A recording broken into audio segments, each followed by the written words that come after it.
the term branding, people use it interchangeably with logo design, identity design, or even sometimes typography. And maybe we need to set the record straight. I know you're the best person to tell us. What is branding, Marty? Yeah. So let's start with what branding isn't. Okay.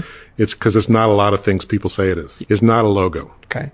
A logo is a very useful tool for a business, but it's not the brand. It's a symbol for the brand. A brand is not a product. So when people talk about this brand, buying this brand or that brand, they're really talking about buying one product or another product. The brand is not that. People say the brand is a promise the company makes to customers, and there's some truth in that. Yep. I mean, it does end up acting as a promise, but that's not what it is either. Advertising people like to say, well, it's the sum of all the impressions that a company makes on an audience. Yeah. Well, you know, if you're trying to sell a lot of impressions, I can see where that might be useful to you. But from a business's point of view, why do they want that? Right. So, and how does that help Self-serving creative there. people understand what they're doing? Right. So, none of those things are really what branding is. A brand is a result. It's a customer's gut feeling about a product, a service, or a company. It ends up in their heads, in their hearts. They take whatever raw materials you throw at them and they make something out of it. But they're making it. They're creating it. And so in a sense, when you create a brand, you're not creating one brand, you're creating millions of brands, like however many customers or people in your audience. Oh. Each one has a different brand of you. So a brand is like a reputation, right? So it's your business reputation, and everyone's going to be a little bit different about what that reputation is. And that's okay, as long as you've got it corralled mostly where you want it and that it's beneficial to the company. So, we tend to look at companies and designers, tend to look at branding as, from our point of view, like this is something we're doing.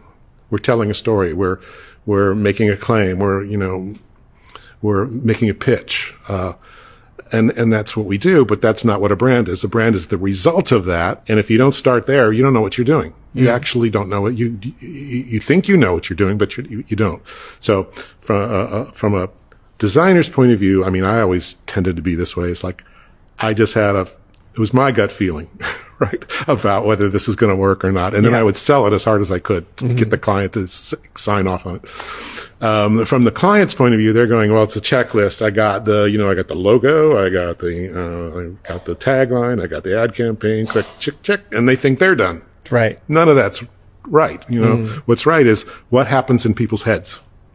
Like, what have we achieved? Like, what's the reputation that we've created through the products we're putting out, like the design of the products, the messaging we're putting out, the look and feel of them, our culture, how does that affect people? How our employees behave, how is that affecting our reputation? All that stuff counts. So it's a big world, and it actually takes in almost all of business.